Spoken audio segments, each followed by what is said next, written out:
What's up, guys? I thought I'd add another video with some stuff from Unit 6 in the CodeHS. During class over the next few days, we're going to look at the project. So this is kind of extra, but it is necessary if you're going through these and you need help. I wanted to have some resources for you. So in a previous video, I went through an example from this section, the print multiple times, and I went over an example from this section, the fix this program one. Now I'm going to do the next couple. They're really following where they left off and just adding one new thing each time. It's not like a brand new idea. The functions that we've worked with are going to have their parameters. We're going to have to think about namespaces, but now we're going to do one extra thing, which is return. It's sort of like the parameters are what you send to the function, and the return is what it sends back to you, your sort of input and output. Not every function has it, but a lot of them do. In fact, in some programming languages, function is the word for a thing that returns, and then they have another word, procedure, for a thing that doesn't. But in Python, we don't worry about that. So I'm going to do one as an example, which is this guy, the temperature converter. I think that's a good one. It's going to say we're going to put in some Fahrenheit and get Celsius, or put in some Celsius and get Fahrenheit. Okay, it's got the equations right here, and we need to make a function for one and then a function for the other way. Then we need to call it a couple times and try it with some numbers we plug in. So let's make the sort of structure before we fill in the details. We know we're going to have one guy that goes Fahrenheit to Celsius. I'm going to call it F to C because that's shorter. And when you do that, you're going to send the Fahrenheit to the function, and the C is going to be what it spits out. So we're going to send the F, and then I'm going to write pass, which is what you write when you want to just leave something blank and fill it in later. And then I'm going to go the other way, C to F, and then we're going to send that to C, and it's going to spit out the F. And then we're going to call it twice each. So it wants to convert 0 Celsius to Fahrenheit and 100 Celsius to Fahrenheit, then 40 Fahrenheit and 80 Fahrenheit the other way. So we're going to go C to F for 0 and C to F for 100 and then F to C 40. It's always hard to type things with a lot of underscores. I don't know why I did it. Then when we run these, it's not actually going to have a print statement in here.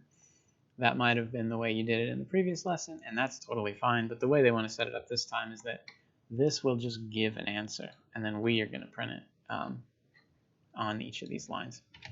So we're going to say, whoop, whoop, whoop, whoop. Okay, so now there's nothing in there yet. We got to fill in the specifics, but it's nice to sort of set up what your thing is so that you get that out of your head and then you can focus on one specific thing at a time. It's really hard to hold an idea in your mind of like, okay, this thing has multiple steps and we're going to do each one a couple different times and it's got little subsections, and we've already got that. Now we just have to look at each one. So F to C, where you put in a Fahrenheit and you get out Celsius, that's going to be the second equation they have. F minus 32 divided by 1.8. And that's because Fahrenheit is shifted from Celsius. It's not like based on the same 0, but it's also a different scale, meaning that the degrees are not the same. Like 1 degree Fahrenheit is not the same as 1 degree Celsius. So we have to move it and shrink it in 2 separate steps. That is return C. So we're going to have the F gets sent in and the C gets sent back. So whenever we call this function somewhere else, it's basically going to replace this with whatever answer it gets. Okay, so when we put in 40, it'll go 40 minus 32 is 8. 8 divided by 1.8 is, 2 something, and then return that. Now, for the other guy, we're going to do the other thing. They've given us the equation, 1.8 times C plus 32. You don't have to space it out the way I am, but it usually looks easier to read. And then it's going to return F. Okay. That is probably going to work. Let's hit run and see if I made any mistake. Oh, I did. What do we got? Invalid syntax. Whenever you see invalid syntax on a line that you know is fine, that usually means the previous line has a open quote or open parenthesis or something. And yeah, that's it. Okay, looks good. I think those are the right answers. Let's check it out. Obviously that looks a little weird. We would want it to round or something like that, but let's see if they like it.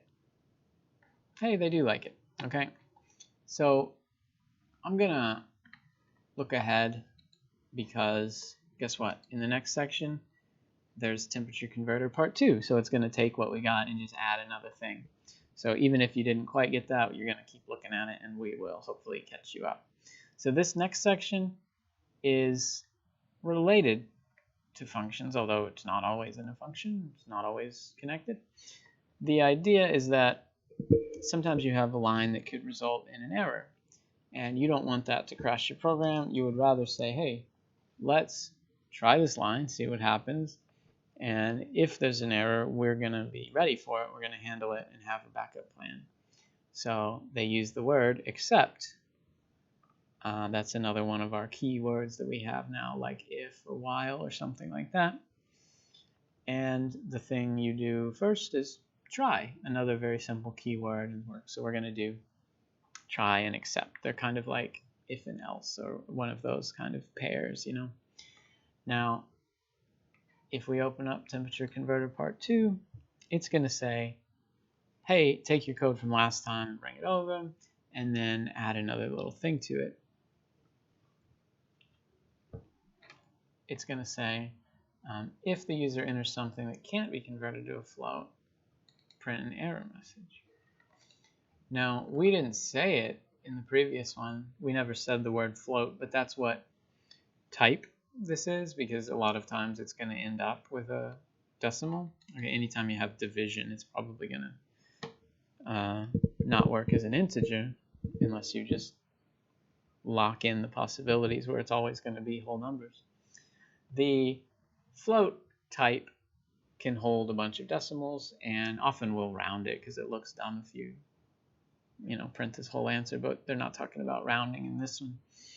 We just need to say, hey, if they type something that can't be treated as a float, so for example, if they type some letters, then we're going to tell them, hey buddy, that doesn't work, but we're okay.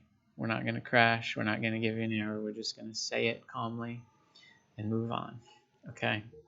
So I'm going to go copy, Control C, and then Control V into here. So this time, instead of putting in numbers, we're going to have the user do it. So let's just delete these. We might need a similar thing later, but it retrieves a float from the user and converts it C to F, and then another one, F to C. So let's say we're going to get a variable, we'll call it temp maybe, for temperature and also for temporary. And it's going to be input, enter a temperature in Celsius to convert to, I'm going to say F and C because I want it to be short. And since we already said we're going to treat it as a float, let's put that in here. So that whatever they input, right away it's going to try to turn it into a float. And if it can, great. If not, we got an issue. And then we're going to use that with our function. So we're going to go C to F for the first guy, C to F temp. Okay, and then we're going to do another one of those for F to C. And we can use temp again, because once we've done it once, we can throw that out and reuse the same name with a different value. That's fine. And let's hit run just to make sure this works, even though that doesn't answer the question the thing talked about. Let's just make sure it's a good starting point. Okay. So that's doing the job, and I assume those numbers are right.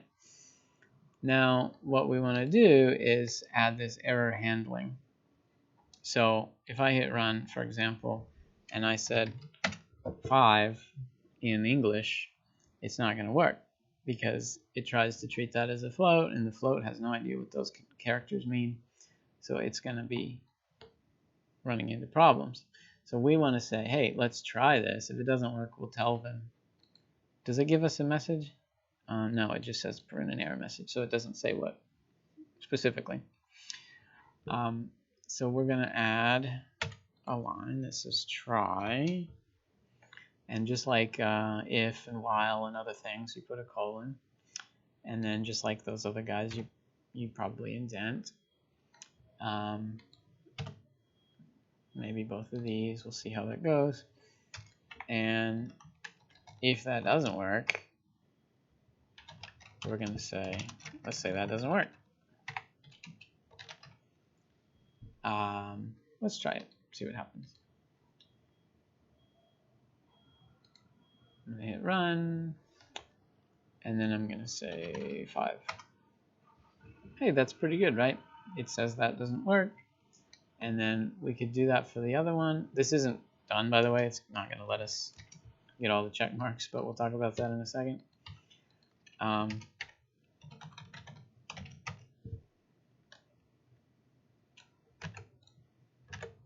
And then just run it for the other guy just to make sure we haven't done anything silly.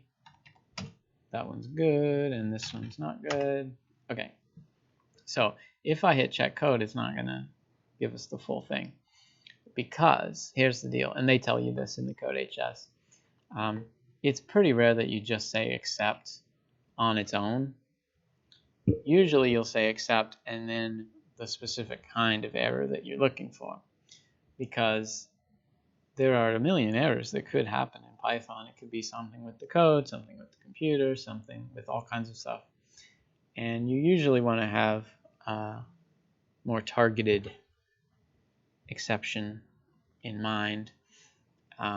For example, with this one, we do have one specific thing in mind, which is, hey, if they type something that's not a number, right?